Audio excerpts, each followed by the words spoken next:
ప్రతి మనువు స్వర్గంలో ముందే ముడిపడుతుందా? ఆ మాటే నిజమైతే ఈ చట్టం విడగొడుతుందా?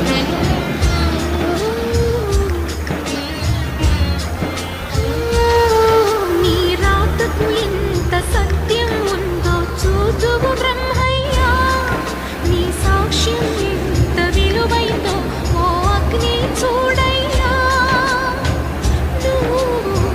రామా అరుంధతి, ఇదే నీ దర్శన ఫలమైతే ఎటైనా దాగిపోవమ్మా. నిజంగా పెళ్ళికి బలముంటే సూటిగా ఇటు దిగి రావమ్మా. పందిరి వేసిన ఆకాశానికి ఇవ్వమ్మా ఆహ్వానం, పీటలు వేసిన ఈ నేనమ్మకి ఇవ్వమ్మా ఆహ్వానం.